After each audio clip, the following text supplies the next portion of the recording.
सारे ज़ॉम्बी एक स्कूल में हमला कर दें। ये बच्चे किस तरह से अपनी जान इन ज़ॉम्बी से बचाएंगे, हम इस वेब सीरीज में देखेंगे। स्टार्टिंग में हम देखते हैं कुछ बच्चों को जो एक बिल्डिंग के टेरेस पर एक लड़के को बहुत परेशान कर रहे थे। ये बुली गैंग जिस बच्चे को परेशान कर रही थी उस लड़के का नाम था जिनशू। बुली गैंग के लड़के जिनशू को खूब मारते हैं। इसी बीच जिनशू बिल्डिंग की छत से नीचे गिर जाता है। इसके बाद सीन बदलता है और हम देखते हैं मिस्टर ली को। मिस्टर ली जिनशू के फादर हैं। जिनशू अपने पिता से कहता है कि मैं उन्हें मार डालना चाहता था। मिस्टर ली कहते हैं कि कोई बात नहीं बेटे, सब ठीक हो जाएगा। जब भी जिनशू के शरीर में कुछ अजीब सा होने लगता है, उसका पूरा शरीर टूटने लगता है। यहाँ पर मिस्टर ली को देखकर साफ लग रहा था कि कुछ ना कुछ तो सस्पिशियस जरूर था। जिनशू की खराब हालत को देखकर मिस्टर ली कहते हैं कि मुझे माफ कर देना मेरे बेटे, और फिर मिस्टर ली उसे मार डालते हैं। इसके बाद मिस्टर ली जिनशू की बॉडी को एक बैग में भरकर ठिकाने लगाने जा रहे थे, लेकिन यहाँ पर हमें पता चलता है कि जिनशू अभी मरा नहीं था। सीन बदलता है और हम ह्योसन हाई स्कूल नाम के स्कूल का सीन देखते हैं जिसमें जिनशू भी पढ़ता था। यहाँ स्कूल के सभी स्टूडेंट अपने अपने कामों में लगे हुए थे,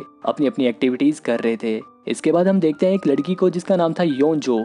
ये भी उसी बुली गैंग के साथ रहती थी जो जिनशू को परेशान किया करते थे। यहाँ पर योनजू को कोई आवाज सुनाई देती है। उस जगह पर जाकर देखने पर उसे एक बॉक्स में चूहा दिखता है। वो चूहा योनजू को काट लेता है। जब भी वहाँ पर मिस्टर ली भी आ जाते हैं, क्योंकि मिस्टर ली इसी स्कूल के साइंस की टीचर हैं। जैसे ही मिस्टर ली को ये पता चलता है कि योनजू को चूहे ने काट लिया है, वो योनजू को लैब में ही कैद कर लेते हैं। इसके बाद हम देखते हैं च्योंगशन और जैनशू को। ये दोनों काफी अच्छे दोस्त हैं। इसके बाद हम ओंजो और उसकी सहेली इशाक को भी देखते हैं। च्योंगशन और ओंजो भी काफी अच्छे दोस्त हैं। इसके बाद ये सभी च्योंगशन के पेरेंट्स के रेस्टोरेंट में जाकर मस्त चिकन डिश एंजॉय करते हैं। यहाँ पर ये सभी आपस में बात करते हैं कि जिनशू कई दिनों से दिखाई नहीं दे रहा, कहीं वो किडनैप तो नहीं हो गया। अगले दिन स्कूल खुलता है और सभी बच्चे स्कूल जा रहे हैं। इन्हीं की क्लास में एक और स्टूडेंट था जिसका नाम था शुयोग। यहाँ पर वो देखता है कि बुली गैंग एक लड़के और एक लड़की को अपने अड्डे पर ले जाकर उन्हें बुली करने लगते हैं। बुली गैंग के लड़के इस लड़के को खूब मारते हैं और इसकी दोस्त की न्यूड वीडियो भी बना लेते हैं और उसे सेक्सुअली हराश भी करते हैं।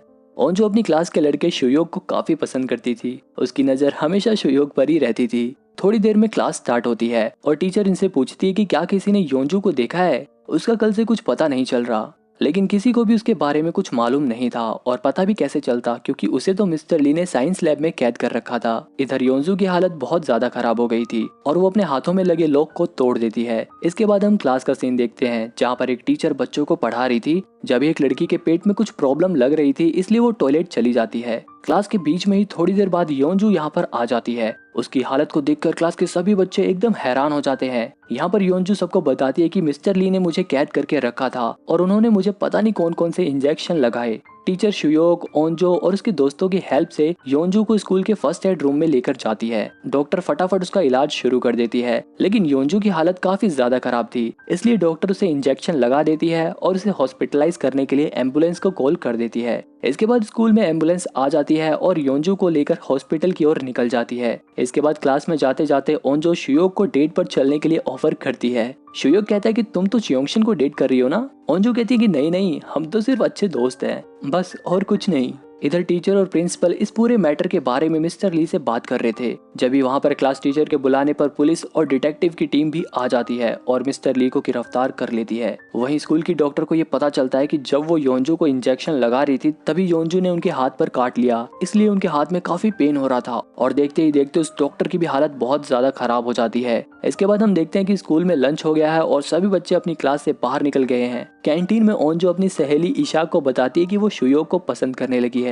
वहीं शुयोग अपनी क्लास के प्रेसिडेंट से बात करने की कोशिश करता है, लेकिन क्लास की प्रेसिडेंट का कोई दोस्त नहीं था, इसलिए वो सबसे बहुत कम बात करती थी। दूसरी तरफ स्कूल डॉक्टर एक लड़के के ऊपर हमला कर देती है और उसे काट लेती है, क्योंकि वो एक ज़ोंबी बन चुकी थी। वो बाकी स्टूडेंट को काटने के लिए दौड़ती है और वो लड़का भी ज़ोंबी बन गया था और वो क्लास में घुसकर दूसरे बच्चों को काट लेता है। दूसरी तरफ ओंजी यानी कि वो लड़की जिसकी वीडियो बुली गैंग ने बनाई थी, वो स्कूल की छत से कूदकर सुसाइड करने जा रही थी। उसका दोस्त उसे रोकने की बहुत कोशिश करता है, लेकिन जैसे ही वो लड़की नीचे कूदने जा रही थी, जब भी वो देखती कि स्कूल की खिड़कियां तोड़कर कई सारे बच्चे नीचे गिर रहे हैं। इन्हें उसी इन्फेक्टेड डॉक्टर और बच्चे ने काटा था जो ज़ोंबी बन गए थे, इसलिए अब वो भी ज़ोंबी बन गए हैं। वहीं वो लड़की जिसके पेट में दर्द हो रहा था, वो अपने घर वापस जा रही होती है। दूसरी तरफ बाकी बचे हुए बच्चे ज़ोंबी बन चुके इन्फेक्टेड बच्चों से बचकर भाग रहे थे। यहाँ पर शुयोग अपनी क्लास के प्रेसिडेंट को ज़ोंबी से बचाता है। वहीं कैंटीन में ओंजो अपने दोस्त च्योंगशन से कहती है कि मैं शुयोग को पसंद करती हूँ और मैं उसे डेट करना चाहती हूँ। तुम शुयोग के काफी अच्छे दोस्त हो, तुम उससे मेरे बारे में बात क्यों नहीं करते। ये सुनकर च्योंगशन एकदम शॉक हो जाता है और बोलता है कि हम इतने अच्छे भी दोस्त नहीं है, मैं इस बारे में